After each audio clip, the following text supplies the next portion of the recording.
Welcome, everybody. Happy Thursday.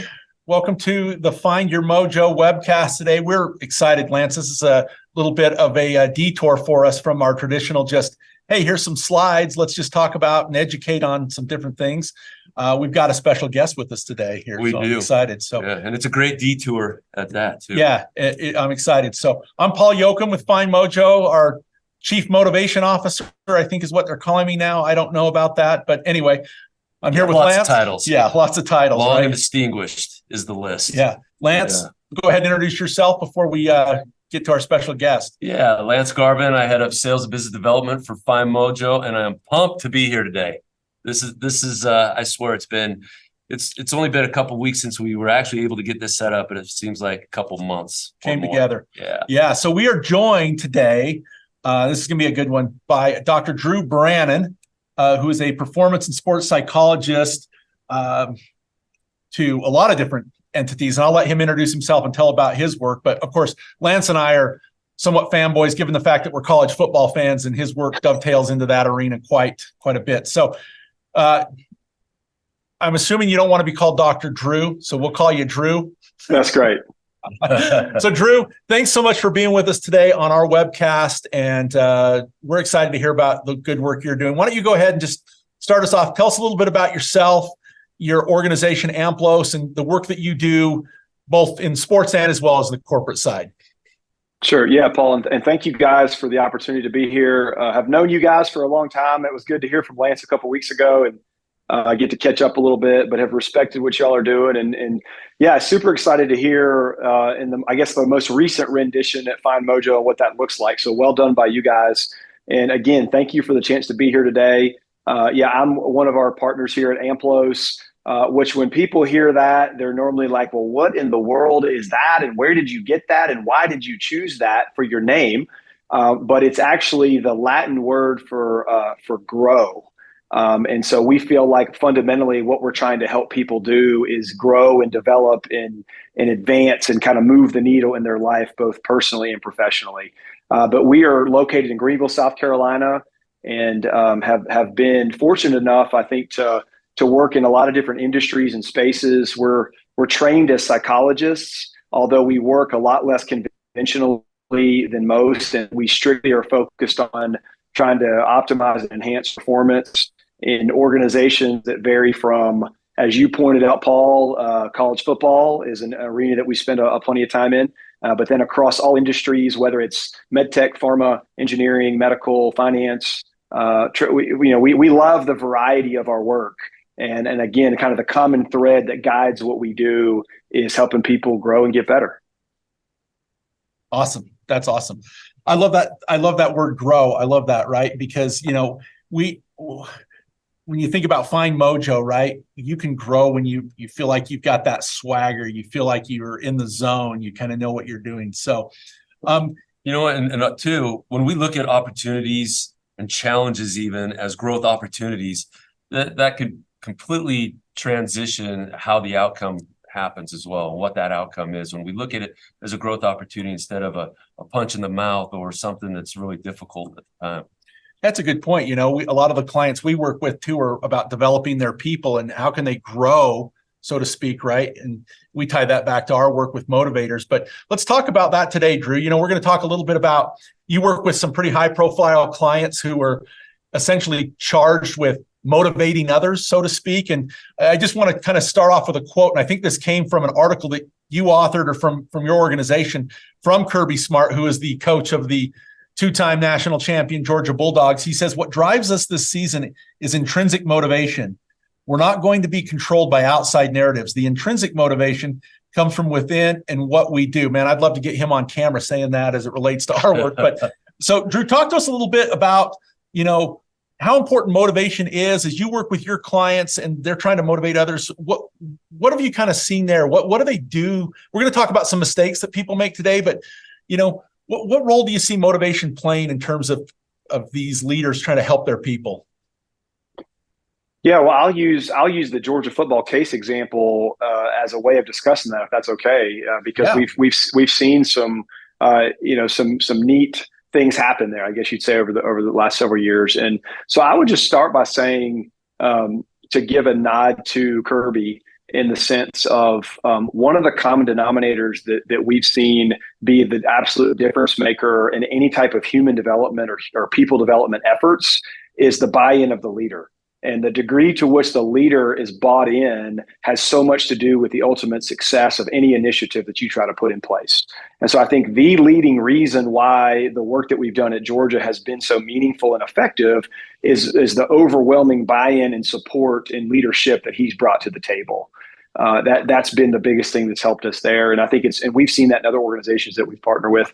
So that really kind of created the fertile ground of like, okay, hey, we've got this ball is in motion, our leaders behind it. What do we do with it? And so we've done a lot. I think specific to your point there, Paul, of how motivation plays in, what we've prioritized with Georgia football is doing a lot of heavy lifting and work to get to know our players on a very personal level.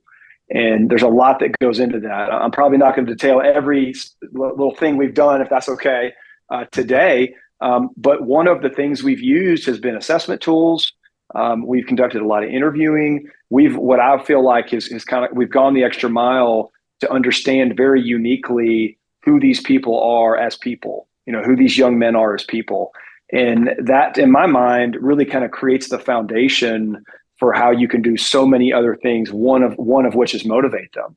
I don't know how you motivate people effectively if you haven't taken the time to really understand who they are as people. I think it's nearly impossible to do that.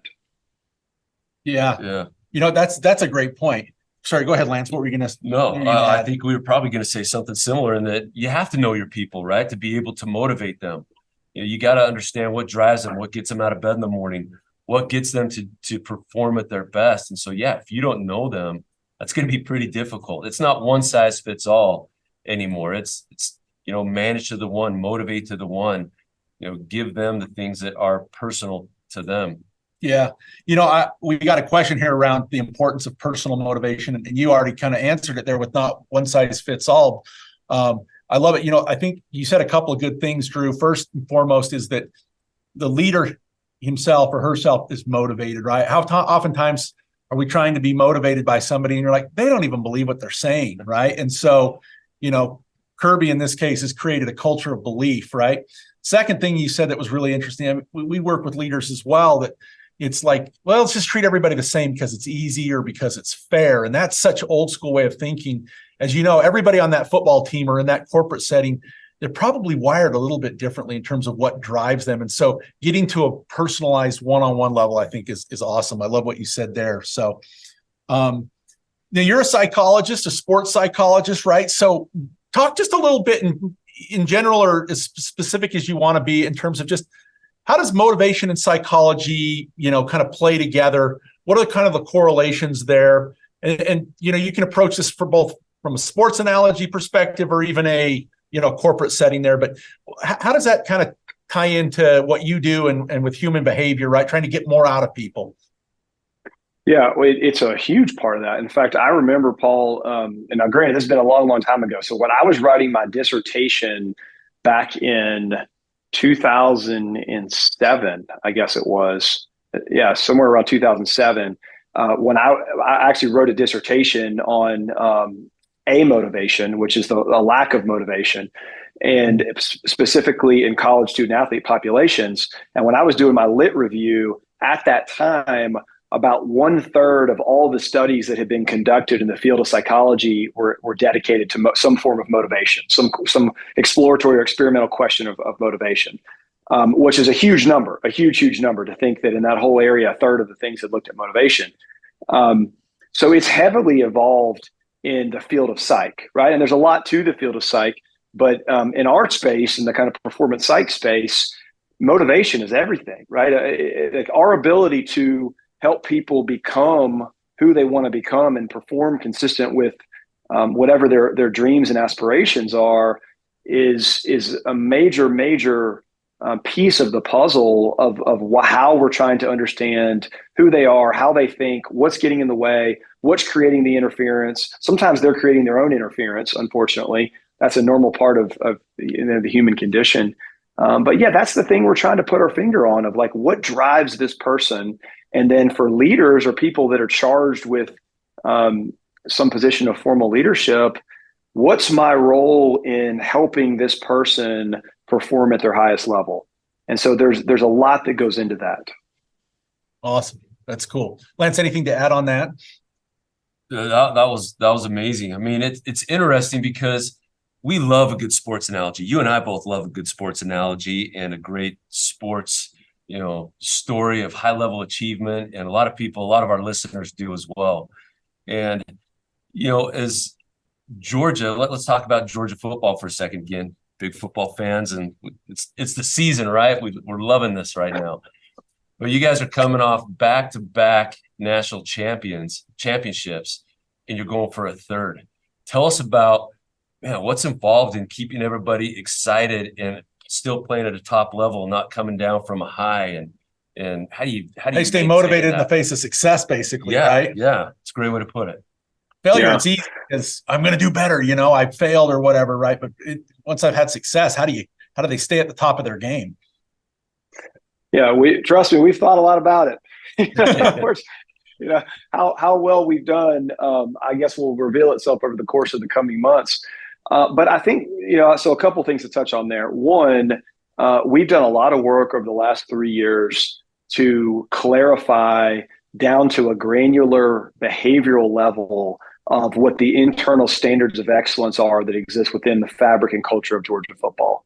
And all of those things exist independent of any outcome that we might ever get, whether the outcome is positive or negative. And so I think part of how we want people to feel driven that are a part of that program is through the personal responsibility of my commitment to the program that I pledged to be a part of. And again, all of that is operating kind of on its own parallel path to any form of outcome. And so what everybody understands what that means. Like, we've clarified in terms of our culture of like, hey, here's how we do it around here. Here's what it looks like. Here's what we do if it isn't looking like we've said we want it to look like. And then that begins to kind of feed into like internal leadership on the team and peer-to-peer feedback. And so we've built a lot of systems in place that just operate day in and day out, whether it's in football season or not. So that's one part of it, I would say.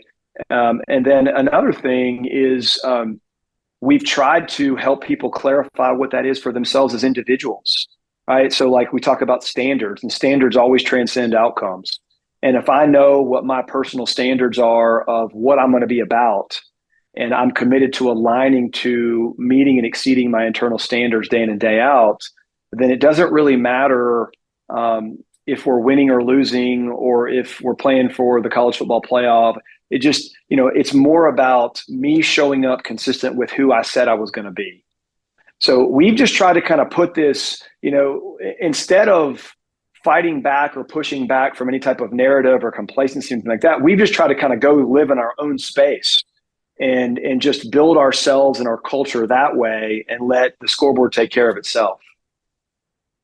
I love the scientific approach. I mean, our tagline is the science of motivation, and I love the kind of data-driven approach there. I love that analogy with standards. That's awesome. So we've established that motivation is critical. There's a tie there to the psychological nature of it. We've talked about it not being one size fits all.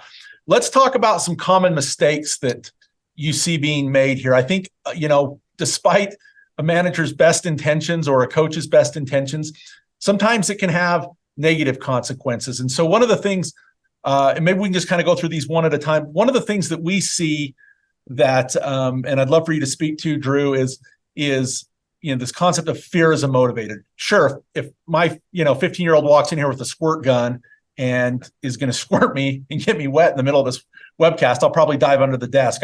I have a fear of getting wet right in that moment. But that's not something that's long-term or sustainable. And let's be honest, no manager thinks they motivate by fear, because if you're afraid of them, you're not going to tell them. And so fear can certainly get results, but I don't think people wake up in the morning saying, I want to go to work and be scared today. So fear is a motivator. Some of the people you work with can be quite intimidating. These coaches can get pretty in your face and pretty fired up and stuff like that. How does that work in terms of maybe short-term versus long-term? Talk a little bit about fear as a motivator from your perspective. Yeah. And why it doesn't maybe work. Fear is a highly effective way to get someone's attention. It's not a highly effective way to motivate someone over time. It's not a sustainable lever to pull on. And I think that's what you're alluding to there. And so if you go with a football example, I mean, heck, I was in Athens, Georgia yesterday. I was out at practice. There were plenty of whistles blowing and people screaming and getting people's attention, right? Like if a coach gets in my face, he's got my attention. But I think the issue with fear over the long haul is it's a very clear trigger for elevated stress. And when you ask a person to exist in kind of an elevated stress state for an extended period of time, well, that's when we typically begin thinking about and dealing with issues like burnout and disengagement and people just not showing up as their best. So can fear be an effective mechanism to get someone's attention and maybe even kind of like pull them through like kind of a short-term work surge? Maybe, depending on the person. But if that's my long game plan as a manager, I'm really selling my team short. Yeah. Yeah. We've got a question that came in here. I'll just kind of throw it in there. It's, how do you stay motivated when leaders abdicate and bully instead? Right. And so it's kind of along those lines. It is a demotivator. I mean, I think me personally, and this is more a personality than it is motivators, I prefer somebody that, be upfront with me and get in my face and versus kind of a passive aggressive nature. Like, I don't know, kind of, passive aggressiveness. And I am sarcastic as it is by nature. So I probably am guilty of that ever. But anyway, so yeah, what do you do when you see, kind of bullying going on there, Drew? What are your thoughts around that? Well, my initial reaction is, well, that's not good. Obviously, I think we probably all have that reaction. But I mean, things like that happen. I mean, and I don't know why I kind of more go to thinking about kind of a corporate realm with my thoughts there. And the majority of work that we do at Amplos, and we're talking a lot about football, but the majority of what we do is outside of sports, in the corporate realms across different industries. And things like that happen. And the bullying piece, especially, I mean, I don't want to go down the road of reporting up and HR and things like that. Those could be things that you ultimately have to do if you don't see any success there.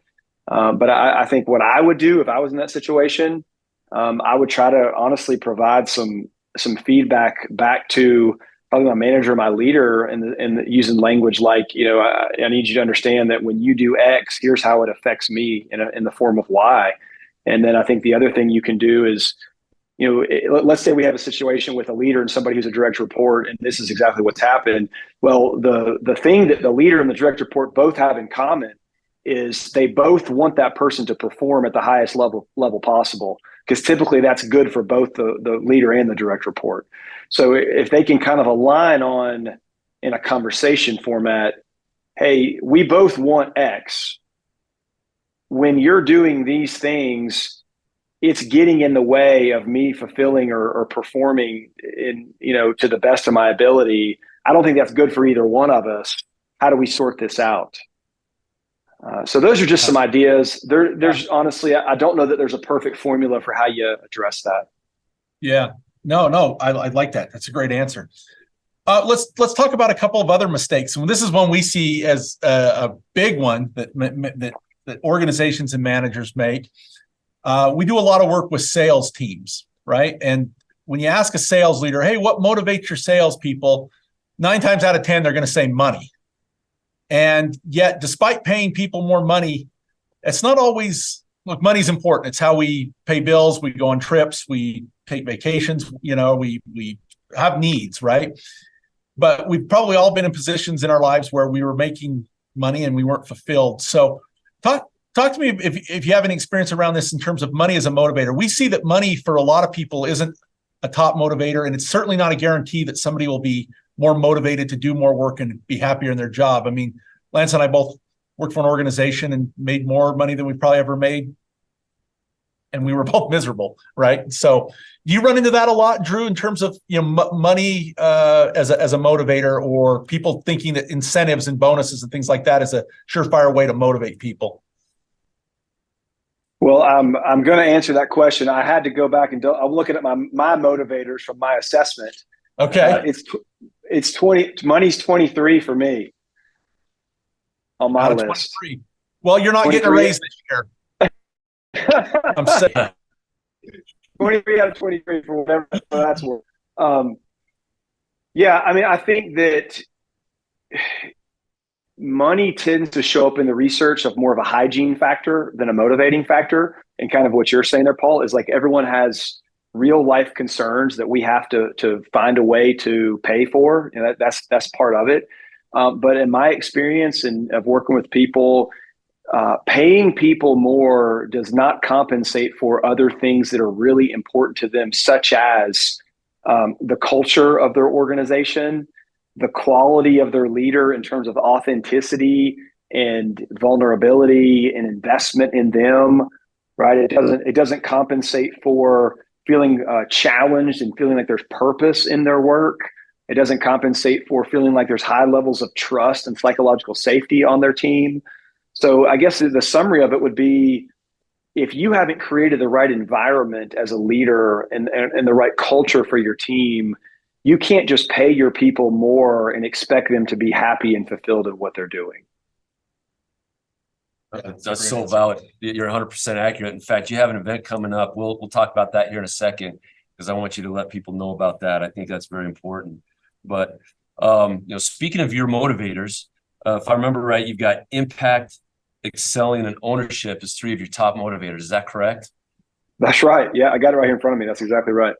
How do those play into what you do, and where you see those, and how do you find fulfillment, or how do you see the fulfillment where those motivators are present versus where they're not? Yeah, I was not surprised that impact jumped to the top, because at the end of the day, like and I said that at the outset of kind of the whole purpose of our company and everything is like that's what I feel inspired to do is try to play whatever role I can to drive impact in people's lives. And so like that's where I find my fulfillment and what really motivates me to get up in the morning and get to go be a part of people's stories, whether that's at an organizational level, on a personal level. And I think it also speaks to when, if that's not happening, those are the situations where maybe it's not the right fit. Maybe I need to revisit what my plan is. But like if we aren't moving the needle and driving impact in ways that we said we wanted to, you got to have the humility to back up and say, hey, we need to rethink some things here. But yeah, those three of impact, excelling. I'm definitely a doer. Anybody who knows me well knows that I like to kind of like, let's get this thing figured out, problem solver, and just have energy behind that. Like I like to really throw everything I have into trying to accomplish things. So these things fit me well. Yeah. I'm surprised that he's an achiever. No, right? and the fact that the fact that they align with the work that he's currently doing, right, is even more important, and probably why you love what you do. Listen, we've got a few minutes left here, Drew. We're going to open it up to our audience for a handful of questions, and I've got an oldie but a goodie here. This coming from our good friend Todd Billingsley, who wants to throw out that Michigan is coming. I'm going to disagree. I'm going to disagree with Todd there. He asks if you can talk a little bit about the achievement goal theory and the concept of mastery versus ego. Mastery goals can drive intrinsic motivation versus ego goals. That's a mouthful. I'm not really familiar with this achievement goal theory. Talk a little bit about that. That sounds pretty interesting. Yeah, and I always love a good question. Unless Todd's baiting you, then you can ignore the question, and if you've got questions, by the way, feel free to type in the Q&A, and we'll insert your question into the discussion here. Sorry, Drew, go ahead. I saw the Michigan in that Q&A box over there before I saw the name, but I had a feeling I knew the name when I saw Michigan. So I love the question from Todd, who is a dear friend and knows a lot about the things that we're talking about at the moment. Yeah, and so I think this is one that really fits closely to even the discussion earlier around kind of intrinsic motivation and like not thinking about the three-peat, in other words, with Georgia football. And in this way of achievement goal theory is, we've all heard and kind of familiar, I think, with the discussion around process versus outcome. And outcomes are quantifiable, numbers, metric driven, everything from, hey, I achieved President's Club, and this is, I did this many sales or revenue over the course of this year, to here's where I stack rank in my company. Those are all outcomes. Those are all more ego goals, outcome goals. Achievement goal theory, mastery goals are process elements. And so process elements are attitude, effort, learning mindset. It's the things that we do day in and day out that give us a chance to achieve outcomes, right? Which matter. We're not saying that outcomes don't matter, but when a leader tries to create an achievement goal or what we call a mastery learning environment, a mastery learning environment is creating a culture where we view mistakes as learning opportunities. We hear about language like failing forward. We try to design tasks for novelty. We're invested in people's growth plans. We're about helping them become the best version of themselves. And we aren't just sitting around talking all day about dashboards and metrics and outcome. I think that when, an ego goals, or what can sometimes be called a performance learning environment, these are learning environments that just over-index on outcomes. And there can be a harshness to it of we're holding people accountable to whether they did or didn't hit their number. And at the end of the day, like, you do have to hold people accountable to that, but it's not do you or don't. It's how. It's the method that we're really talking about here. So I think what Todd is, or I'm guessing what Todd is kind of alluding here to, is the better driver of intrinsic motivation is mastery goals, in part because people have a much greater degree of control over those things versus outcome or ego goals that they don't possess nearly the same kind of control. It makes sense. Yeah, Makes sense. great. I like that. I like your talk about outcome too. I'm a big believer in that. So, Well, and I also love how you talk about accountability, and it doesn't have to be just a kind of an in-your-face terrible situation or experience either. It's, say, how do we help this continue to go and grow and improve and get to the outcome that we want? yeah. That whole word accountability is really interesting in that, for some reason, it's most commonly, at least in my experience, it's most commonly kind of connected to or associated with this whole, hey, we're going to sit down, we're going to have a talk. I'm going to slide a piece of paper across the table for us to talk about how you're not meeting this or meeting that. Yeah. Like, it's got this real harshness and kind of edge to it. Yeah. And it doesn't have to be that way. I think, as you guys are framing there, we ideally, we want accountability conversations to be ones that are collaborative. Hey, we're kind of partnering together in this. We're in it together. We want the same things. That's how you hope those can go.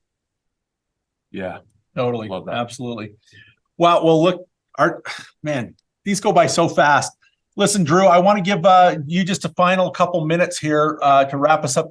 Just, if people are interested more in your work, where can they go? I'm going to also have you talk about your event that's coming up on culture. I'm going to put a link to your event. We encourage everybody to register for it. I'm going to put that in the chat there for everybody. But talk about your culture event, your webcast that's coming up as well, and where people can find out more about the work that you do. Yeah, that's great. I appreciate you mentioning that. So we're actually going to be hosting a live free event much like this here in a few weeks in the early part of October, just talking through some really practical ideas on how people can enhance their culture. So not at all implying that, hey, this is an event for people who have bad cultures or don't think about their culture. Regardless of where you feel like your pendulum currently rests, we're going to have a discussion and focus on some practical, actionable things to kind of help move the pendulum and enhance and optimize what you're doing with your culture. And so myself and then another member of our team, Dr. Brian Selman, are going to be on there, and just to talk a little bit about our organization, and then give you some things you can take back and immediately put into place with your culture, whatever industry you find yourself. Awesome. All right. That link's in the chat there. Everybody go register. Drew, this has been such a great conversation with you. We know you're busy. You're in the midst of football season, but we're always we always love learning from you and the work that you do. And so I really appreciate you being our guest on our FindMojo cast today. And Lance, any last thoughts from you? You know, I so badly wanted to pull out the Lee Corso-esque Georgia Bulldog head, put it on for today. Would have been amazing. But no, you know what, Drew, like what Paul said, we appreciate you taking the time out. We know this is your busy season, but you still took some time with us, and that's not lost on us. We greatly appreciate that. Love the work that you're doing. Man, I'd be a Georgia Bulldog fan. I already was, but just because of you and the work that you're doing. So I love what you got going on there. Well, thank you guys for the opportunity to talk through. Hey, these are passions that we all have. You know, these are things that we all enjoy. And, you know, I'm grateful for the work you guys are doing. And yeah, happy to take a few minutes and hope that everybody was able to get something out of it that can help them in whatever they're doing. And Drew, where can people find you too? Social media, website, all that stuff. Yeah. So our website is just amplos, amplos.com. And you can find all of our social links and everything on that website. And we're located in Greenville, South Carolina. Probably easier to find us on our website than our office. I don't know how many people are from, in Greenville. But yeah, you can find us on LinkedIn and Twitter and directly off of our website. But the best place to probably go to the website. Awesome. Great. All right. Well, thanks again, Drew. We'll send out the recording to everybody. Thanks so much for being with us today, and have a great rest of your week, and stay motivated. Go Dogs, and whatever team you support, right? So thanks, Drew. Thanks, Lance. Thanks, guys. Take care. Okay. Guys.